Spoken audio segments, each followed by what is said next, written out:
Boa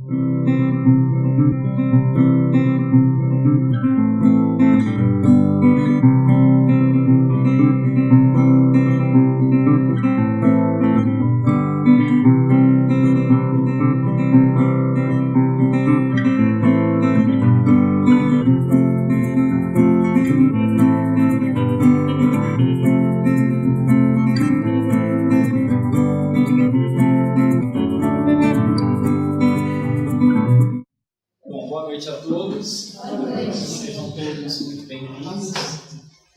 Sintam, nesse momento, toda a paz, todo o amor que esse ambiente pode estar nos proporcionando. Imaginem, como a Regina sempre gosta de lembrar, em todos os trabalhos, a espiritualidade já começa o trabalho deles bem antes do que o nosso. Então hoje a gente escolheu falar sobre o caminho espiritual do ser. Então, primeiro, o que seria esse caminho e quem seria esse ser? Então a gente pode entender caminho como a nossa trilha de vida, o curso, o fluxo em que nós vamos vivendo. Quando começou esse caminho espiritual? Quando Deus nos criou. Vamos deixar Hoje estamos numa vida, numa presente encarnação. Mas se a gente pensar lá atrás, quando o Criador criou todo esse universo, milhões de galáxias, a galáxia que a gente habita, o sistema solar, de 9 planetas, e um deles é a Terra. Então estamos aqui hoje, nesse momento, 19 de outubro de 2014, encarnados nesse plano. Mas também já fomos desencarnados há vários espíritos aqui. Então, a decisão de falar sobre esse tema era justamente para a gente tentar se localizar onde é que nós estamos na nossa busca espiritual. Então, assim, como vários palestrantes vêm, todos trazem vários assuntos sobre a doutrina, os palestrantes da USE, a palestra passada mesmo do Balieiro, sempre nos reportam a doutrina em toda a sua base.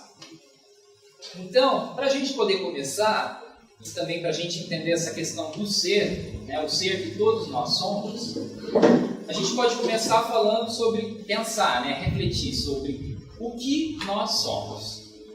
Não quem nós somos, porque quem nós somos a gente pode falar o nosso nome, que está no RG, eu sou formado em tal, eu sou engenheiro. Não é quem somos, é o que somos.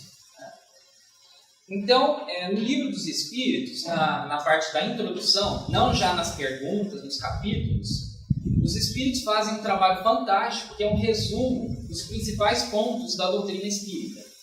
Então, de todos os pontos, claro, a gente não vai ver todos aqui, mas alguns principais que a gente elencou aqui, para poder trazer para vocês. Então, primeiramente, a alma é um espírito encarnado, sendo o corpo apenas o seu envoltório. Então, a alma, quando falamos, é nós enquanto encarnados. Há três coisas no homem, na mulher, nos seres. O corpo, o espírito, ou a alma, no caso a alma enquanto encarnado, o espírito enquanto desencarnado. E o perispírito, que é o que une a alma ao corpo. Então Kardec já resume, os espíritos resumem essas três partes que são compostas do homem. Cada um na sua complexidade, claro que didaticamente, para ele falar corpo, alma e perispírito, é como se fosse uma separação. Na realidade não há separação. Há toda uma complexidade do corpo, que a própria medicina nos traz, a alma, que já é uma questão espiritual, a fundamentação nossa, a nossa existência, e o perispírito, que é o que une tudo isso. O espírito em si não está solto, ele está sempre com o perispírito envolto. Nós aqui, enquanto encarnados com esse corpo, nós temos um elemento a mais, ser o corpo. Outros espíritos não, eles não vão ter o corpo. Então os espíritos, nós, quando a gente falar espíritos, vamos pensar em nós. Primeiro, somos o quê? Somos espíritos imortais. Então os espíritos, nós pertencemos a diferentes classes e não somos iguais. Todos aqui concordam? Não somos iguais. também não somos tão diferentes, somos semelhantes. Mas aqui Kardec coloca que eles não são iguais em poder, em inteligência, em saber e em moralidade. Então cada um está num degrau evolutivo de todos esses aspectos, de inteligência, de saber ou de moralidade, do aspecto moral. Os espíritos, eles não pertencem à mesma ordem, então cada um está numa escala. Há sempre uma evolução, então todos nós melhoramos com o passar do tempo. Então se hoje a gente se olha e às vezes se decepciona muito com o que a gente vê, né? Quando a gente está vendo, já é um sinal de avanço, que a gente começa a ver na situação real que estamos. Mas por esse tópico a gente já pode ficar mais tranquilo. Então a gente sempre melhora. Então se hoje a gente não está lá gostando muito do jeito que está, então já teve pior. Então estamos avançando, estamos caminhando. Esse progresso ele vai ocorrendo pela encarnação. Então encarnação nós sabemos, estamos aqui vivendo, essa é uma experiência, essa é uma encarnação. Desde o momento que nascemos até o último dia em que nós vamos morrer, nós vamos desencarnar. O que morre, na verdade, é só esse corpo, que não pertence a nós. Nós o habitamos, ele está aqui por empréstimo, né? Ele dá alguns defeitinhos de vez em quando, né? Eu estou de prova, né? Mas a gente ajusta daqui e dali e vai caminhando. A vida material é uma prova que devem suportar várias vezes até que tenham atingido a perfeição absoluta. O que isso significa? Nós vamos voltar aqui nessa terra várias vezes, né, para o nosso aprimoramento. Não pensando na ideia de castigo, na ideia de punição. Mas como cada espírito está num degrau evolutivo, não há como numa vida a gente alcançar toda a inteligência necessária, toda a moralidade, né? Todo o desenvolvimento dos nossos melhores sentimentos em apenas uma vida. Também assim, ao deixar o corpo, né, com o fenômeno da morte, que daqui todos nós vamos passar, já passamos várias vezes, né? E também não há por que a gente temê-la tanto. Porque se essa não é a nossa primeira existência, e também não será a última, nós vamos passar várias vezes pelos fenômenos do nascimento, que é muito mais doloroso para o espírito, do plano espiritual vir até a Terra, do que o desencarne. O desencarne pode se dar em um segundo, né? Num ataque cardíaco, num atropelamento, em N situações, que a pessoa desencarna um segundo. Mas e para nascer? Não é só, vamos pensar só a questão de toda a gestação, né? 6 meses, 7 meses, 9 meses no máximo. Vamos pensar que tem todo um planejamento antes da gente vir para cá. Então é muito mais doloroso nascer do que ir embora. Então, outra questão também. Então falamos do progresso, então todos nós progredimos. E tem uma questão muito importante também, é que o espírito nunca retrocede. Então a gente nunca volta para trás. Aquilo que a gente conquistou, a gente segue com aquele conhecimento, ele pode ficar esquecido numa determinada vida, né? Pode ser que alguns aqui tenham habilidades artísticas, de um Picasso, de um Mozart, na música, mas nessa vida não é esse o objetivo de desenvolver esse aspecto. Então isso vai ficar latente, talvez a pessoa nem tenha condições de tocar um instrumento, mas está lá, é dela, foi conquistado, né? Vai ser por toda a imortalidade nossa, a gente vai carregar esses atributos. O que significa coisas muito boas, porque vamos pensar assim, se nem tudo nessa vida a gente desenvolve, então significa que se a gente olhar um pouco mais para dentro, a gente vai ver muito mais conquistas do que talvez a gente pode observar hoje. Então está aí uma deixa também para um estímulo para a gente se conhecer cada vez menos, para a gente conhecer essas capacidades que estão aí latentes. Outro ponto muito interessante e importante aqui é que fala que os espíritos encarnados, né, nós, habitam os diferentes globos do universo. O que isso quer dizer? A Terra é um globo do universo. Aí, como eu falei, o universo de bilhões de galáxias, cada galáxia com bilhões de sóis, né? Em cada sistema vão ter inúmeros bilhões e trilhões de mundos aí, de globos. Então isso significa que a Terra não é o único planeta habitado. No sistema solar, pela ciência, provavelmente o único habitado seria a Terra. Mas fora da nossa nosso sistema solar, existem outros sistemas com outros planetas semelhantes a nós e seres que estão passando pela mesma situação que a gente está vivendo aqui hoje, de sofrimento, de dor, de angústias, mas também na busca de uma dúvida, né, do que fazer para melhorar. E acho que isso é uma coisa que, independentemente de religião, todos nós estamos em busca disso. A gente não sabe bem o que, mas é alguma coisa lá dentro que grita e que quer descobrir e que quer se conhecer melhor. Também diz aqui que os espíritos não encarnados, ou seja, os desencarnados, né, ou errantes, eles não ocupam uma região determinada, eles não estão num lugar fixo. Então Kardec coloca que eles estão em todos os lugares no espaço, ao nosso lado, vendo-nos numa presença contínua.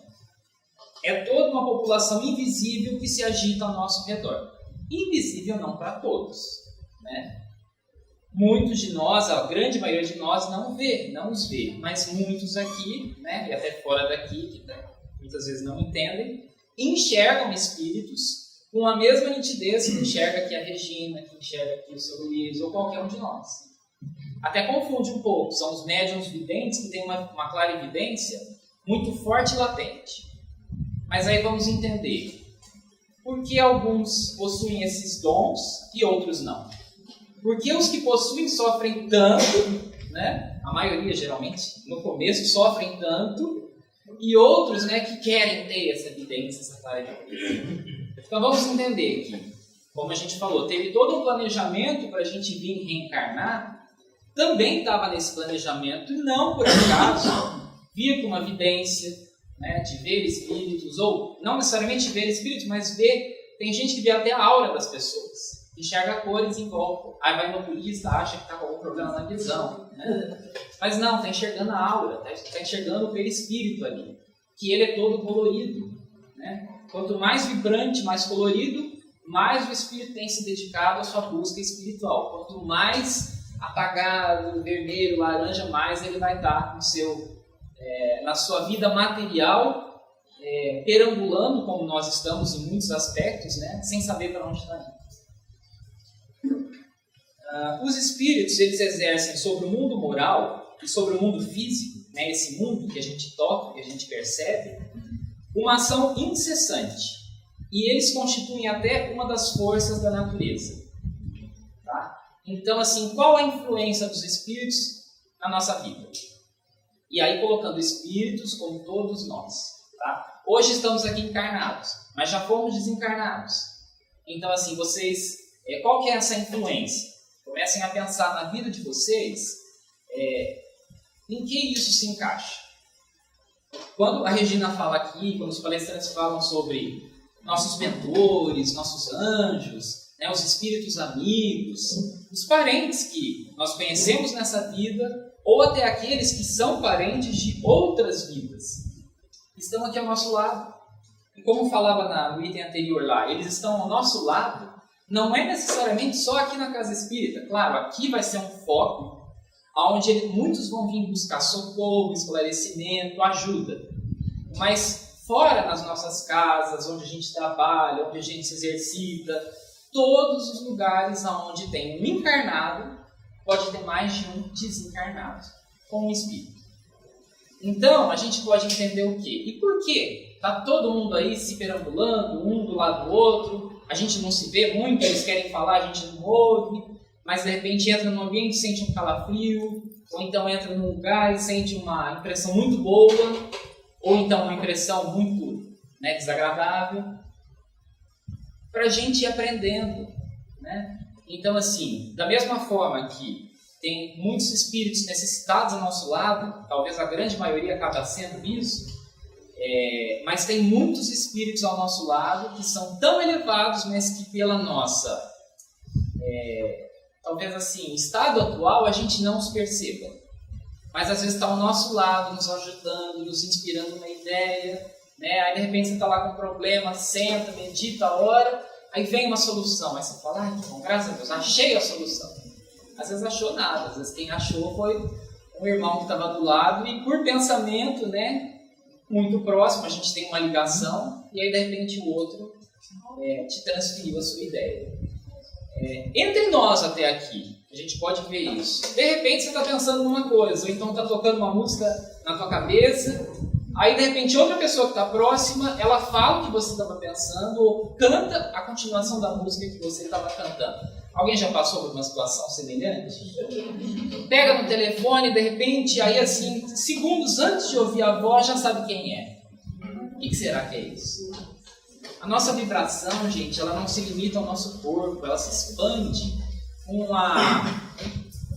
o raio do nosso pensamento. Então, se a gente pensar, existe limite para o nosso pensamento? Aonde ele vai chegar? Não. Então, pode ser que daqui a gente, com o pensamento, a gente capte uma onda de alguém que mora lá na Ásia. Não fala a mesma língua, mas tem o mesmo sentimento, talvez a mesma vibração, talvez já viveram juntos. Então, assim, N são as situações que a gente pode imaginar. Também uma coisa muito importante, e para nós, para os espíritos, a doutrina nos ensina que não há faltas imperdoáveis, ou seja, não existe nenhum ato, nenhum fato em que não haja perdão. Independente do que qualquer um de nós tenha feito nessa vida, vidas anteriores, assim, todo fato ele pode ter uma regeneração. Através do quê? Talvez de uma própria expiação, então reencarnamos, e aí de repente vem uma situação muito complicada que a gente não consegue sair, ou uma dor muito reincidente, e aquilo nos paralisa muitas vezes, é um choque. O que a gente pode pensar? Mas eu sou tão bom, a gente estuda, ora, pede proteção, mas às vezes aquela hora era a hora que a gente pediu, que a gente programou lá atrás, falar, não, agora nessa situação eu quero resolver isso. É como se a gente meio que se limpasse. Não bem limpar, porque não é sujeira, a gente se purifica. E como é que a gente vai se purificar de um ato que a gente gerou no passado, que a gente fez alguém sofrer? Como vocês acham que a gente pode resgatar isso? Passando por uma situação semelhante.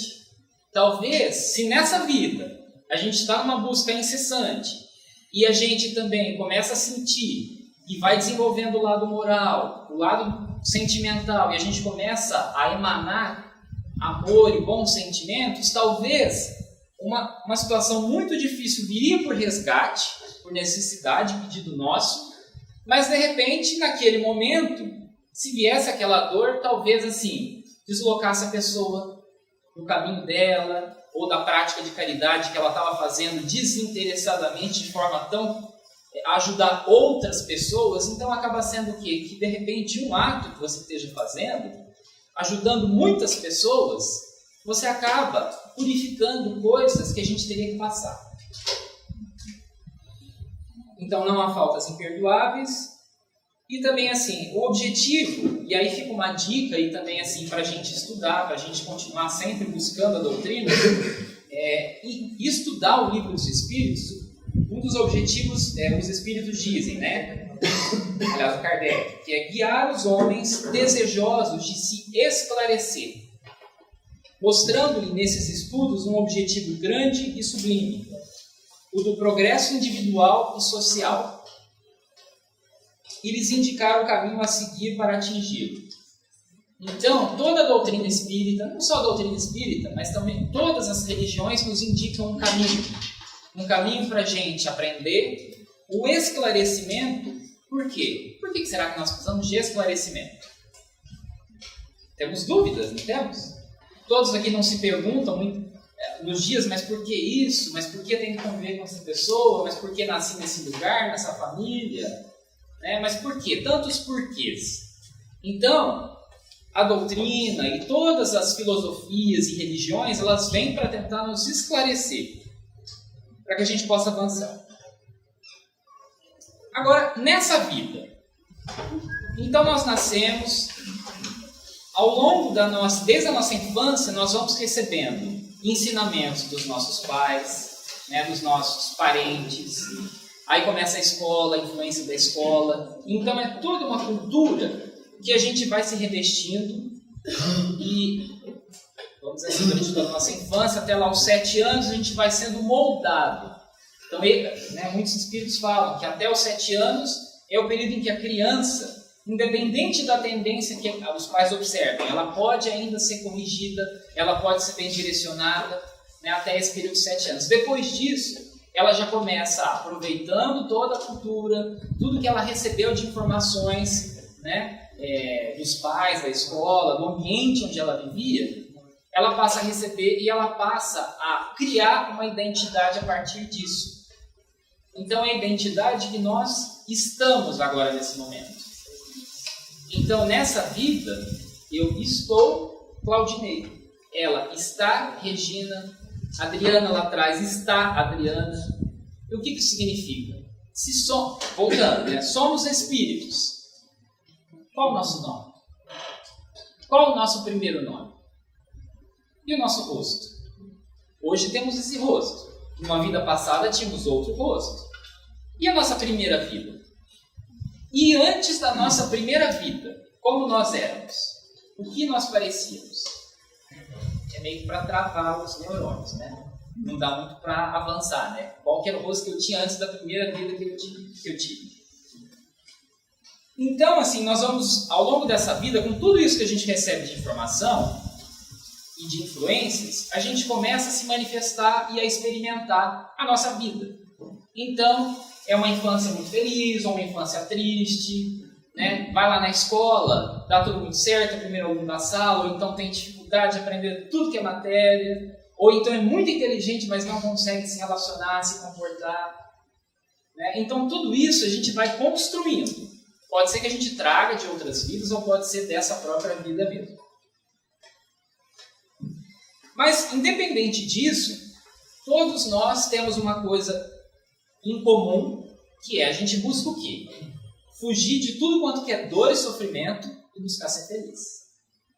Ou não? Alguém aqui, todo mundo aqui, né, busca felicidade. Só que nesse buscar felicidade, muitas vezes, dependendo da nossa condição e como lá fala, o esclarecimento, como isso ainda nos falta, o que pode acontecer? A gente busca caminhos errados na intenção, às vezes uma intenção boa, de ser feliz, até de ajudar o outro. Mas às vezes a gente tropeça na nossa ignorância, né? A gente vai ajudar o outro, acaba atrapalhando o outro, né? Ou então a gente vai tentar ser feliz e aí acaba batendo com a cara. Ou então a gente se apega demais, a gente não gosta demais, a gente se afasta. Então tudo isso a gente pode entender o quê?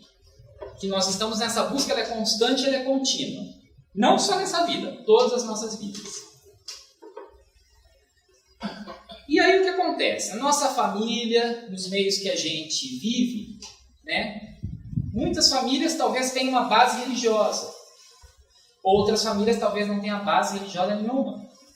Ou famílias que tenham do lado do pai uma frente religiosa, do lado da mãe outra. Né? Então assim, cada um vai escolher a sua busca espiritual. Pode ser que a família influencie isso, a família é toda católica. Provavelmente esse ser que nasce naquele meio familiar não vai ser diferente, ele vai ser católico.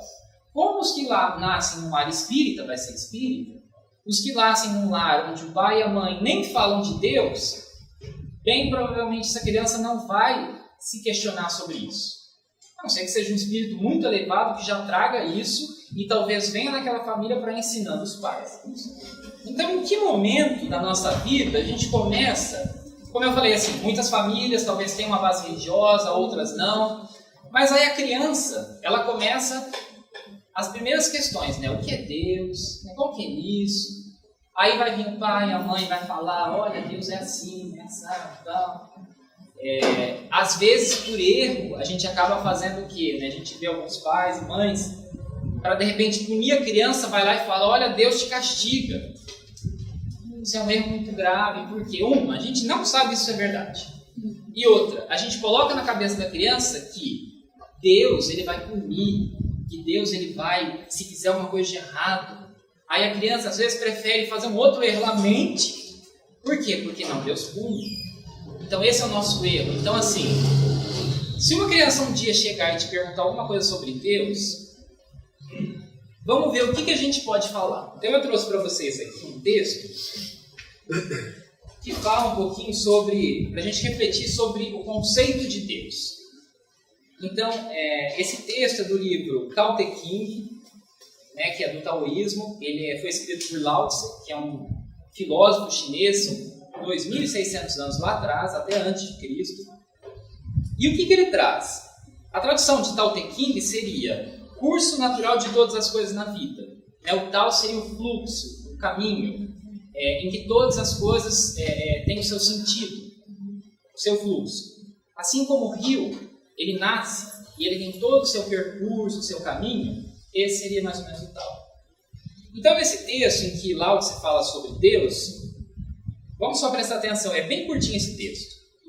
Então começa assim: a imagem que você possa conceber do Criador não é a sua verdadeira realidade. Qualquer nome ou forma que você lhe atribuir, certamente não indicará o seu verdadeiro nome ou forma. No imanifesto e no inominável está a origem do céu e da terra. Todas as coisas a que podemos dar nomes, que a gente pode nomear, dar conceito, têm a sua origem no imanifesto. Somente através da nossa existência nós poderemos contemplar o imanifesto. Só compreenderemos a essência do Criador, a essência de Deus, quando nos tornarmos um com Ele. Esse, sem dúvida, é o grande mistério. Conhecê-lo realmente é o cerne da grande sabedoria. Então, nesse texto, talvez algumas palavras meio estranhas que a gente possa achar, né? Quando ele fala imanifesto, inominável. Se a gente pensar, é que naquela época as palavras eram diferentes, mas se a gente pensar agora, trazendo para a doutrina espírita, imanifesto, inominável, a gente pensar no plano espiritual, né? É imanifesto, não tem manifestação física que a gente veja. Para nós, os espíritos é muito material. Inominável também, aquilo que a gente não consegue dar nome. Então, tudo que a gente pode ver aqui, tocar, a nossa mente aprendeu que isso é uma garrafa, isso é uma mesa, aquilo é uma câmera, é uma blusa, né? A gente dá nome. Mas é aquilo que a gente não vê. Seria o inominável que ele fala aqui. Então, nesse texto, por que eu trouxe ele? Porque o Lao Tse ele vai falar que a gente, na realidade, não conhece Deus em profundidade. E nos últimos parágrafos, quando ele fala, conhecê-lo realmente é o cerne da grande sabedoria suprema. Então, também ele fala assim, quando nos tornamos um com Ele. Como a gente pode se tornar um com o Criador? Primeiro, se a gente pensar, né, lá atrás, um dia fomos criados. Quem nos criou? O Criador, Deus. Então, se somos uma criação dele, temos uma ligação muito forte. Todos concordam? A gente pode pensar assim que a nossa vida ela é a prova exata da existência de Deus. O que nos mantém vivos? O que me faz abrir os olhos todos os dias? O que me faz agora, nesse momento, respirar? Né? Nesse momento, piscar os olhos? O que pulsa na gente? Se emanamos, viemos lá do Criador. Também, agora trazendo para a doutrina, no Livro dos Espíritos, Kardec, na primeira pergunta, e aí todo mundo já deve conhecer ela, que fala, o que é Deus? Então, Kardec não perguntou, quem é Deus? Muito sabiamente, ele perguntou, o que é Deus? E aí o que os Espíritos respondem? Deus é a inteligência suprema, a causa primária de todas as coisas, que deu causa a tudo, ao universo, à nossa vida, tudo que nós podemos enxergar e não enxergamos também. Outras características também é que Deus é eterno, é imutável, imaterial, único, todo-poderoso, soberanamente justo e bom. Criou o universo que compreende todos os seres animados e inanimados, materiais e imateriais. Então vejam, os espíritos não deram nome a Deus e também não ficaram dando qual era a forma de Deus. Deus é assim, Deus é humano, Deus é a forma de uma vaca. Não. Né? Também palavras muito complexas, que se a gente for analisar cada uma delas, né, daria para a gente estudar muito tempo. O que é cada atributo divino? Então, Lao Tse vem e fala assim: o que é Deus? Não sei. Ainda não sei, na minha ignorância, né, não tenho a prepotência de falar um atributo divino. Por quê? Porque na ignorância em que eu me encontro, eu não sei. Eu estou buscando, eu vou tentar encontrar, se tornar um comigo. E aí a gente pode parar e pensar assim: e qual que é a minha ideia de Deus? Então, assim, ninguém precisa falar nada. Mas se a gente começar já a ir vendo, quando a gente passa por um problema muito sério, ou quando a gente tem dificuldades na família, no trabalho, as coisas não dão certo, aí fica aquela vontadezinha de cutucar e dizer e culpar Deus de alguma forma. Se a gente ainda tem esse pensamento, ou a gente tem essa situação algumas vezes na nossa vida, vamos começar a questionar qual é o conceito que eu tenho de Deus, que ele deve estar errado. Outra questão também, a religião. Então aqui estamos numa casa espírita, então talvez nem todos, alguns talvez vieram pela primeira vez, estão querendo conhecer a doutrina, outros vieram porque amigos trouxeram, mas são de outra religião, né? De qualquer forma, sejamos todos bem-vindos. A religião, o que ela é? Do latim a gente pode pegar religare, né? Religar o quê? Religar a gente a Deus. Ou então, uma outra expressão, relegere, é reler de novo. Mas reler de novo o quê? Se a gente voltar na história, nós vivemos num país predominantemente cristão. Mas se a gente pegar todo o globo, né, nem todas as pessoas têm um pensamento cristão. Então, passaram por toda a humanidade, até os dias de hoje, muitos mestres que trouxeram mensagens, até antes de Jesus. Então, onde essas pessoas nasceram, lá se predominam essas religiões. Então, lá na Índia, né, depois se disseminou para outra, na Índia antiga, se disseminou para outros países também, com o nascimento de Shakyamuni Buda, né, que depois veio, teve a sua iluminação e criou o budismo. Na realidade, ele não criou o budismo. Ele trouxe uma mensagem, ensinou por muitos anos, 30, 40 anos, e aí os seus seguidores criaram o budismo. Assim como Jesus, ele não veio e trouxe nenhuma religião. Muito pelo contrário, né, ele vinha trazendo mudanças que tanto que impactaram com os religiosos da época. A religião judaica, que seria onde Jesus teria maior força, foi onde ele foi mais deixado de lado e até depois crucificado. Então, se a gente pensar, também Krishna na Índia, o próprio Lao Tse na China antiga, Maomé, a religião islâmica. Então, assim, em cada ponto do planeta, né, desde o seu surgimento, Deus, Jesus e os espíritos que cuidam desse planeta mandaram em várias épocas da humanidade esses mestres. E eles trouxeram o quê? Trouxeram lições, trouxeram sementes. As religiões que ficaram depois, aí já é coisa nossa. Aí ele já não tem nada a ver com isso. Né? Muitos ensinamentos até, inclusive, acabam sendo mexidos. Né? Então a Bíblia, quantas versões da Bíblia existem? Aí tem os evangelhos apócrifos que a igreja não aceita, então aí pela redação oficial não entra. Mas quem garante que existem só aqueles evangelhos?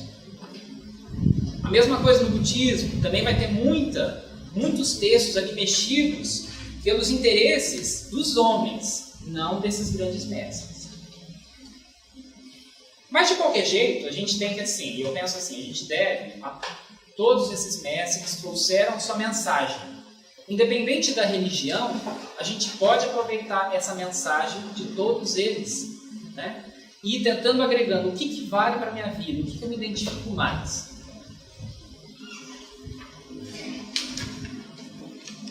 Agora, falando um pouquinho sobre o nosso caminho espiritual.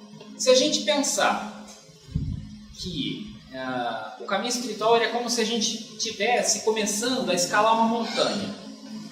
Tá? No começo da montanha, está tudo muito bonito, tem um lago lá, tem flores, tem árvore, tem uma vegetação maravilhosa. É um vale que você não quer sair de lá. é quando a gente entra numa doutrina, a gente começa a conhecer uma religião, pega o primeiro livro do Kardec para ler o Livro dos Espíritos, e aí começa. Esse é o começo da caminhada. Começou a subir a montanha. Mas aí, como toda caminhada, o que acontece? Né? Vai subindo a montanha, já vai subindo as plantas, já não tem mais aquela água toda, né? Começa a ficar um terreno um pouco mais inclinado, aí vai cansando mais a caminhada, você vai subindo mais e mais, seriam uns anos que você vai lá se dedicando, que você vai estudando e colocando em prática. Então essa subida ela vai ficando cada vez mais difícil. Muitas pessoas, e a maioria de nós, em muitos aspectos, a gente vai ficando pelo meio do caminho na montanha. Aí a gente senta e fala, não, aqui tá bom, não, já estudei, olha, fiz o curso do ESG inteiro, 2 anos, terminei a apostila complementar, chega, tá bom. Né? Muito pobre isso, gente. Por quê? Não assim, claro, talvez se a pessoa estudou, foi até ali, ela quer estudar outros livros, outros caminhos, tudo bem.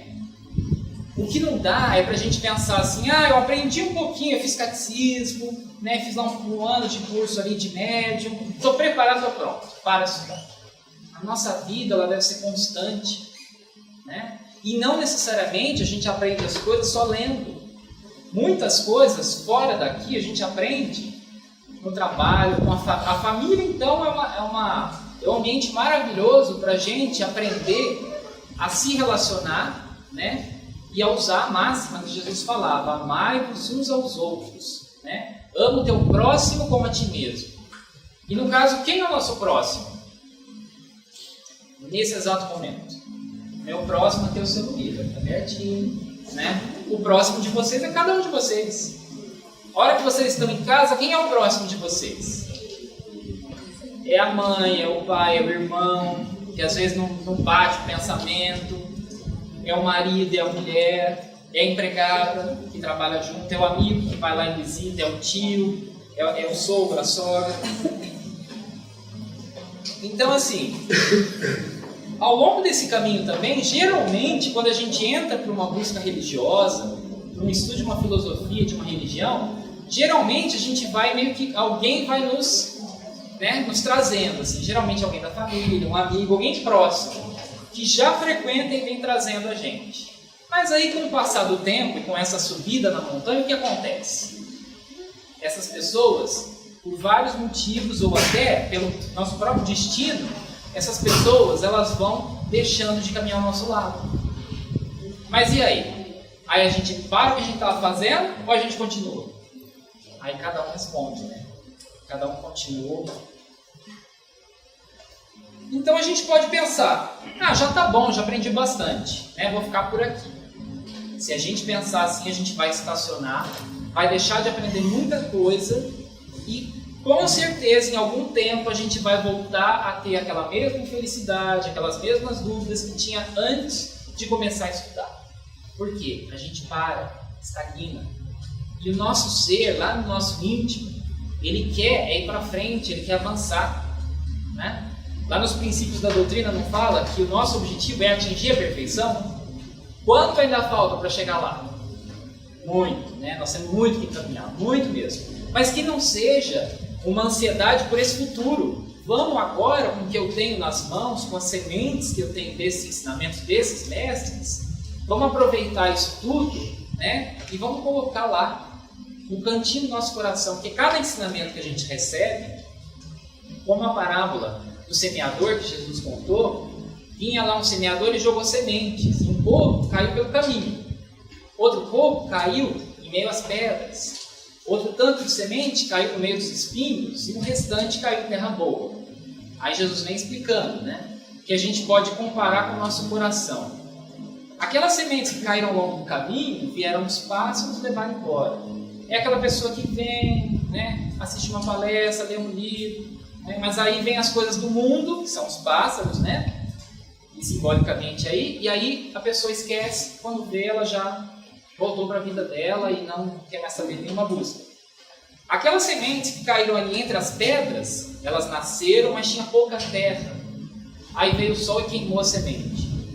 Também, né? Aquela situação em que a pessoa ela vai com uma certa profundidade, mas ela não quer, não quero aprender tanto assim, começa a ver responsabilidade, não vou além. As sementes que caíram ali ao longo dos espinheiros, o que são os espinheiros? Tudo na nossa vida é um pouco de espinho, né? O nosso trabalho, os nossos afazeres lá fora, nos roubam essa atenção. Então são como espinhos que vão crescendo no meio dessas sementes que a gente plantou, e às vezes esses espinhos são tão fortes, arraigados, porque a gente dá importância a eles. O que eles fazem? Eles sufocam essas pequenas plantas, que aí acabam sufocando e morrendo. E o melhor de tudo são aquelas que caem em terra boa e fértil, que é quando que essa semente cai em terra boa e fértil? Na nossa vida. Quando você passa por uma situação, você recebe um ensinamento e você aprende. Naquele momento que você aprende, você acabou de plantar a sua semente em terra boa. E aí vai produzir, né, a proporção da sua disponibilidade do seu coração, da abertura que você teve para aceitar aquele ensinamento ou não. Pode acontecer também, gente, que não ocorra de nenhuma dessas sementes cair em nenhum desses lugares. Pode ser que a gente fique segurando na mão esse ensinamento, e aí de repente você ouviu um ensinamento hoje. Talvez você nem dê muita importância para ele. Mas talvez daqui 2, 3 anos você passe por uma situação e aquele ensinamento ele era exatamente o que você precisava. Então, não importa onde essa semente caiu, ela está lá guardada. Em determinado momento ela vai eclodir, porque toda semente ela não morre. Ela está lá, latente, esperando o momento certo, as condições, a terra, né, a água, a luz solar ali para poder produzir. Então, tem muitos ensinamentos que a gente pode receber aqui, lendo um livro, que a gente para e fala, mas o que isso tem a ver comigo? Né? Não entendi nada disso que está dizendo ali. Pega a Bíblia para ler, então menos ainda, porque a linguagem é mais difícil. Só que ali você recebeu uma semente, em algum momento essa semente, a vida vem e ela vai te esclarecendo, ela traz uma pessoa, ela traz um amigo, você chega numa livraria, de repente um livro salta ali na tua visão, e aí você corre, pega o livro, aí você abre e fala, nossa, era a chave para aquela semente. E isso ocorre com a gente com muita frequência, mas para isso precisa de atenção, de estar atento. Agora, existe em todos nós, à medida que a gente vai aprendendo, um grande conflito interior quanto a esses ensinamentos. Então Jesus vem e nos fala, né? A lição do amor, amar-nos uns aos outros. Aí a gente olha e fala, mas e aí? Sinceramente, eu não sei amar. Eu acho que eu sei amar, né? Mas a verdade que a gente tem às vezes é apego. A gente gosta porque o amor, se a gente pensar em essência, muito mais do que um sentimento, ele vai ser um estado de consciência nossa. À medida que a gente vai aprendendo, nossa consciência vai se expandindo. O amor, ele seria um estado em que uma vez que você o conquista, ele não volta. Então é difícil a gente hoje falar que realmente a gente ama. Por quê? Porque quem ama, independente do que a pessoa faça, que é o que fala o amor incondicional, amor universal, você não volta atrás, você não deixa de gostar daquela pessoa por nenhuma atitude dela. E quem de nós hoje pode falar que não volta atrás no amor? Ou no pseudo-amor, né? Nenhum de nós. Porque hoje a gente ama uma pessoa, é um amigo, uma pessoa muito querida. Se amanhã ela pisa no nosso calo, nos trai, ou faz alguma coisa que nos deixa muito irritados, aí a gente odeia. Mas como? Eu amava 10 minutos atrás, há 1 ano atrás eu amava tanto aquela pessoa, ela era tudo na minha vida. Então significa o quê? A gente ainda está um pouco distante desse aprender a amar. Então, se a gente pensar no sentido assim, como que a gente pode desenvolver esse amor universal, esse amor incondicional? Uma vez perguntaram para o mestre Zen, essa historinha, ela é do professor Laércio Fonseca, que ele tem muitas palestras no YouTube, alguns de vocês até tem livros publicados, ele fala de espiritualidade, né, de vários assuntos muito interessantes. E ele gosta dessa parte zen, dessas historinhas, né? E aí chegaram e perguntaram para o mestre Zen lá como que a pessoa poderia desenvolver esse amor incondicional. Aí esse mestre muito sábio chega para ele e fala assim, olha, vamos fazer o seguinte, você quer aprender a amar de verdade mesmo? Não, quero. Então tá, vamos fazer o seguinte, primeiro, é tudo exercício, é treino, porque para o Zen, a coisa não tem que ser de hoje para amanhã. Pode levar uma vida inteira para você aprender um ensinamento. Que é o que a gente pode também trazer para nós, porque a gente tem um imediatismo imenso de achar que ler uma frase hoje e amanhã tem que pôr em prática. Não é, tudo na vida é exercício. Aí voltando à história, então esse mestre chegou e disse para o discípulo, olha, vamos começar pelo mais fácil. Você vai começar olhando o céu toda noite, ou de dia, e você vai olhar os astros, vai ver o tanto de estrelas e de galáxias, de sóis que a gente tem, que a gente nem sabe, é só pontinho, né? E você vai começar a exercitar e amar. Você vai primeiro amar o céu e as estrelas. Aí foi lá o discípulo, e não foi rapidinho não, levou um ano para ele desenvolver esse amor. Aí ele buscou conhecimento da astronomia, descobriu sobre como funcionava tudo, a rotação e tudo. Aí ele voltou para o mestre, olha mestre, eu amo muitas estrelas, o sol, e agora? Qual é o próximo passo? Bom, agora nós vamos começar, você vai amar as plantas, as flores, a natureza. E aí ele começou, então o mestre chegava para ele e mostrava a beleza de uma flor, explicava a biologia daquela flor, e mostrava um riacho, e tudo na natureza. Passou um tempo, ele, bom, muito bem, então eu acho que eu já alcancei esse nível, né? Bom, agora você vai começar a amar os animais. E todos os seres que não são humanos, insetos, tudo. Aí ele chegava e mostrava, para cada animal ele falava beleza. Olha lá aquele macaquinho, como que ele age, assim, assim. Olha o gato, olha o cachorro, olha a sabedoria que ele mostra. E aí ele, né, pensado, ele tá, Messi, agora o amor incondicional aos humanos. Bom, agora, depois que você aprendeu a amar o céu, as estrelas, que você aprendeu a amar as plantas, né, a natureza, aprender a amar os animais, agora você começa a tentar amar as pessoas à sua volta. Então, por que de toda essa didática dele? Vamos tentar voltar um pouco. Por que começando amando tão longe os astros e as estrelas? Porque não estão em conflito com a nossa vida. A gente olha o sol se quer ou se não quer, olha a lua se quer ou se não quer. Embora a lua cheia nos fascine, as estrelas. Só que não vai interferir na nossa vida, né? Diretamente. Então não entra em conflito, então é mais fácil amar o que está longe e distante. Aí depois a questão da natureza, mesma coisa. A planta não fala, embora a gente converse com ela, ela tem uma vibração, uma energia, né? Mas a planta não vai te atacar, né? Um riacho ali, se você não se atrever a ele, nada vai te acontecer. O próximo passo, que seria dos animais, aí já é um pouco mais difícil. Por quê? Porque o animal, ele te morde. Você vai lá com o cachorro, dependendo, aí do calor, meus cachorros têm um poodle e um pincher. De repente o poodle ele começou a ficar estressado, qualquer coisa que ia dar banho, ele queria morder. Então, você não entra em conflito com o animal? Entra.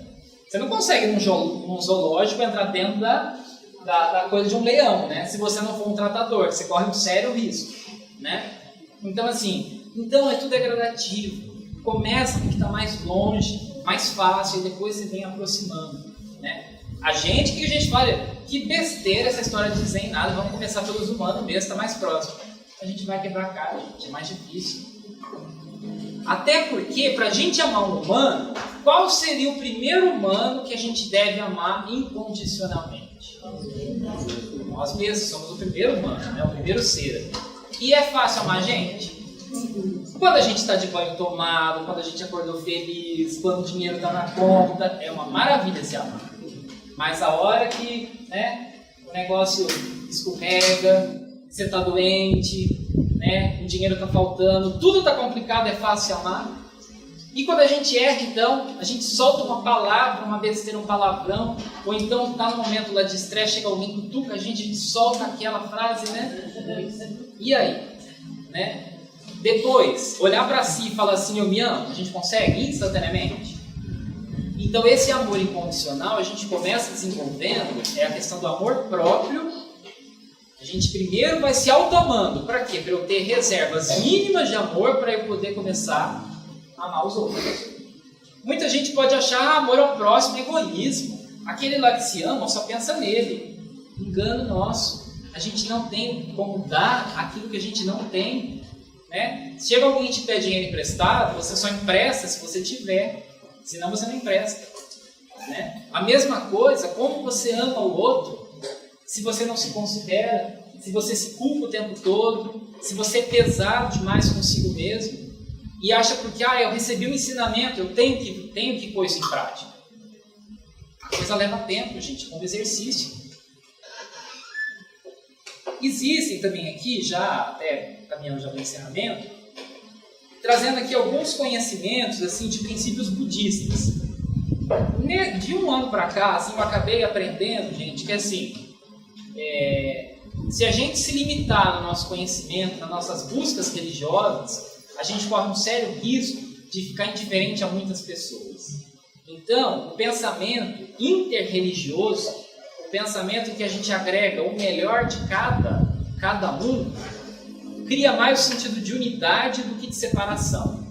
Se a gente ficar muito enfurnado somente na doutrina e a gente não buscar nem conhecimento fora, a gente corre o risco de chegar, sentar no banco e aí está conversando com um católico, ele fala alguma coisa que tem um fundamento moral que Jesus ensinou e a gente, pela nossa rigidez, a gente vai entrar em confronto com essa pessoa. E aí às vezes até briga com a pessoa para defender uma posição religiosa. Então, assim, o melhor seria a gente buscar tudo aquilo que o nosso coração disser. Eu acabei procurando muito os textos budistas, principalmente o Zen, devido à questão assim, eu queria aprender meditação, mas ninguém me ensinava. Não tinha livro nenhum que eu lia que me ensinava. E para o budista, né, para o Zen budismo que veio depois, que é a fusão do taoísmo com o budismo, o Zen é uma coisa muito assim, a prática deles é meditação. Claro que eles têm princípios muito semelhantes aos nossos, de compaixão, sabedoria, de caridade, amor ao próximo, mas a prática deles é meditação. E a gente não encontra isso na doutrina. A gente não encontra isso na Igreja Católica, em muitas frentes. Então, por que não aprender, né, o que o outro tem de melhor? E aí tem uma monja, chama Monja Coen, que talvez muitos conheçam, ela é de São Paulo, no YouTube tem várias palestras dela, e ela tem algumas frases que ela fala de Buda, né, do Dharma. A gente fala Evangelho, eles falam Dharma, o Dharma de Buda, que seriam os ensinamentos de Buda. Então tem alguns conceitos muito interessantes, ó. Impermanência. Não existe nada fixo, nem nada permanente. É tudo muito para a gente pensar, tá? O que significa não existe nada fixo, nada permanente? Hoje, a gente analisa uma situação de um jeito. Amanhã, por mais que a gente volte para o mesmo local de trabalho, não vai estar tudo do mesmo jeito.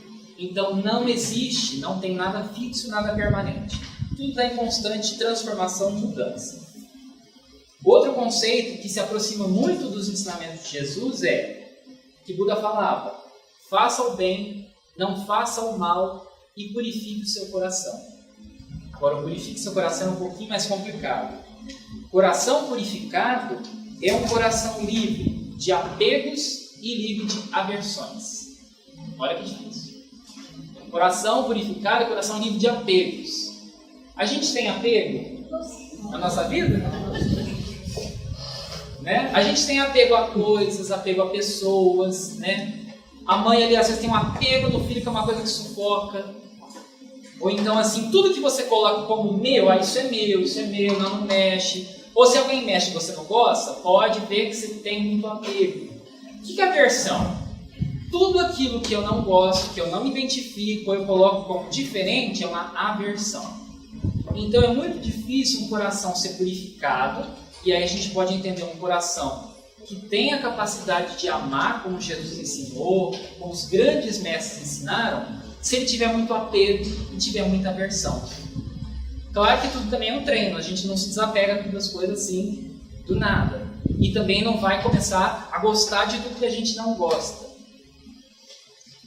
Então, muito interessante, apegos e aversões. Outra questão também que a gente pode levantar, para finalizar já, sobre a nossa essência divina. Então, somos espíritos.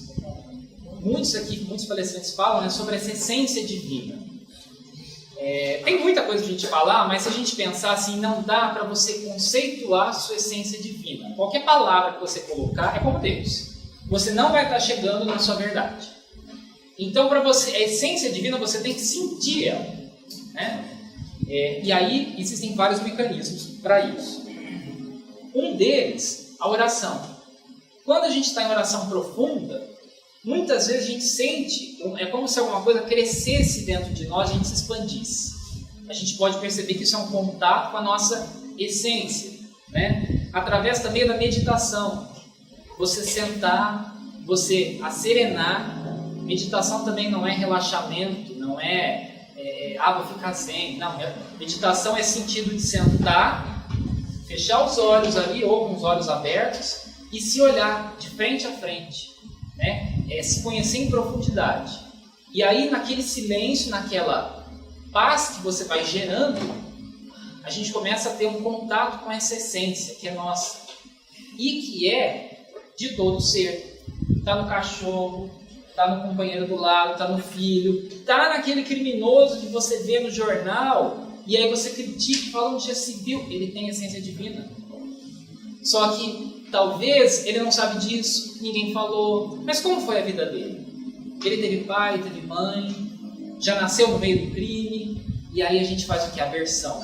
A gente já julga e a gente já pune. Prisão prisão perpétua, né? Morte ao criminoso.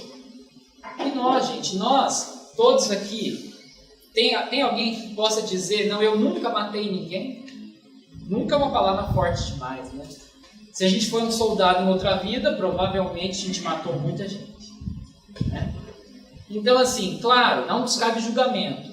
Todo crime que é praticado nessa terra tem a lei dos homens, tem os juízes que vão lá, vão tirar essa pessoa da sociedade, colocar ela encarcerada para que ela pense e repense, quem sabe ela se transforma. Então, assim, essência divina todos temos, todos somos essa essência. Coisas que nos impedem de acessar essa essência, o que seria?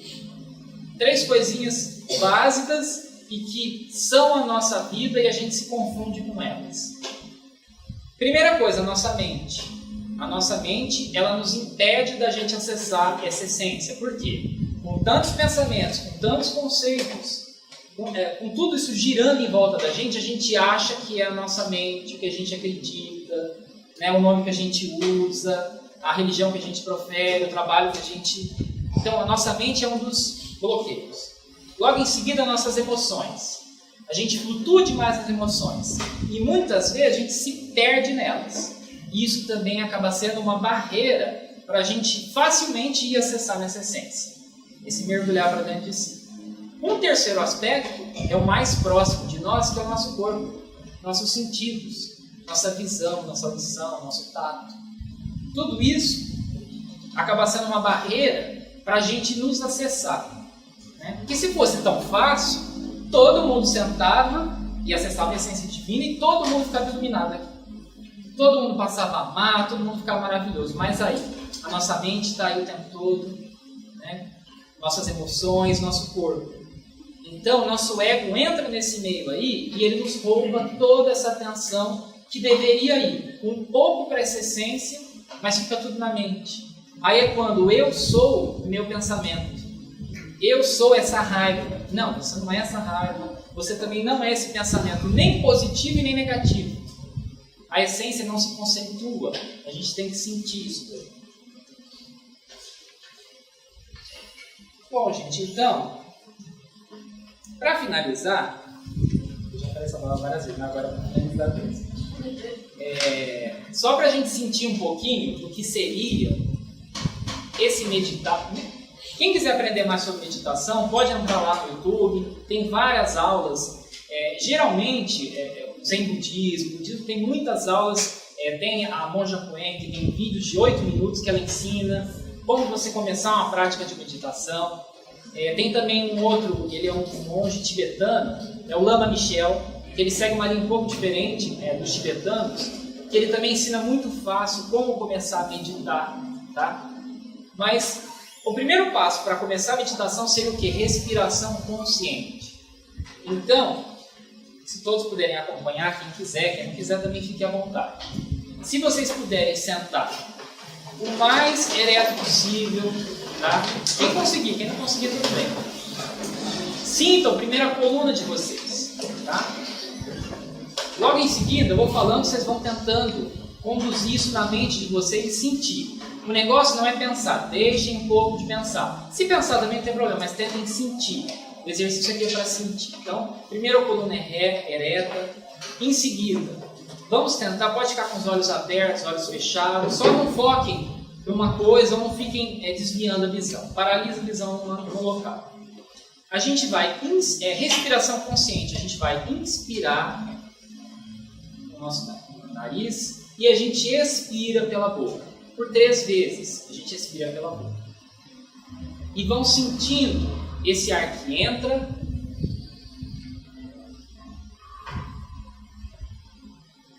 e vão esvaziando, esvaziem o máximo de ar que vocês conseguirem, até contrair um pouco o abdômen. Isso é respiração consciente. Depois de 3 vezes, inspirando pelo nariz, expirando pela boca, podem fechar a boca, coloca a língua um pouquinho no céu da boca e só observa a sua respiração. Agora a gente vai ficar em silêncio 1 minutinho e vocês vão curtindo, eu também, vamos curtindo esse respirar consciente, esse trazer para o agora, para se sentir.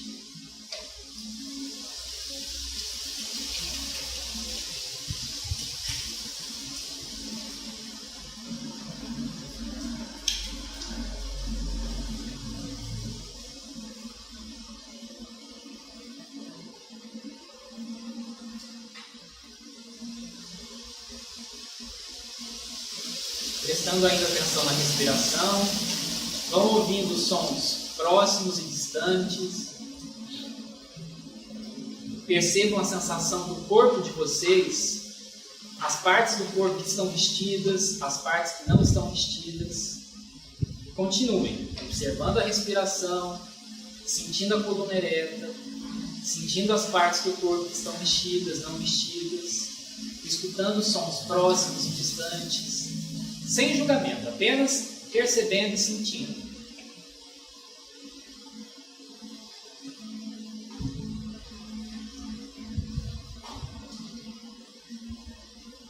E nessa respiração consciente, vocês podem mentalizar a imagem de Jesus que vocês quiserem, ou uma simples luz dourada, uma luz de todas as cores que vocês imaginarem.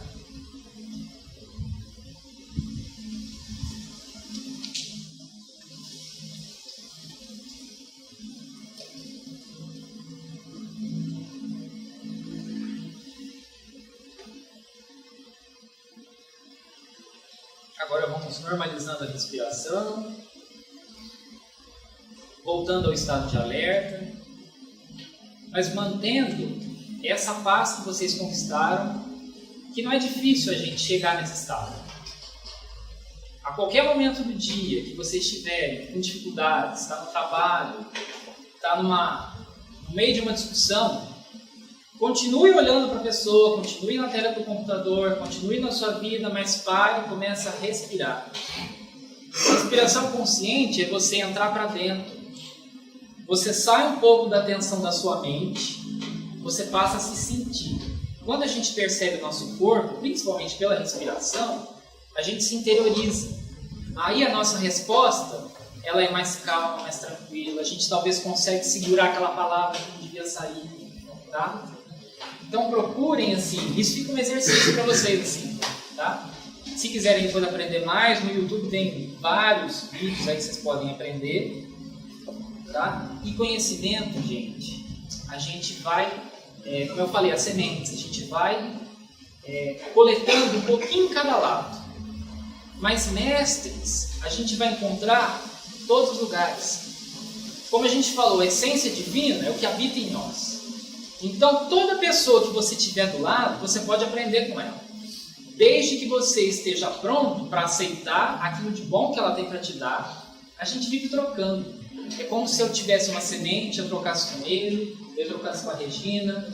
Só que muitas vezes o que a gente faz? A gente esquece que é espírito, esquece que a gente é essa essência divina e a gente assume o que? A identidade do ego. Não, eu sou minha mente rígida, eu sou as minhas emoções conturbadas, que oscilam, eu sou essa matéria física e não existe nada além. Quando a gente assume essa postura, a gente provavelmente entra em conflito com o outro. Então tentem olhar o outro como esse ser divino, como esse ser que tem uma essência, como nós temos, o outro também tem. E aí, ao longo da semana de vocês, vão olhando as pessoas nos olhos, de preferência nos olhos, quem vocês gostem ou não gostem. E aí do coração de vocês tentem emanar toda a luz que vocês conseguirem entregar.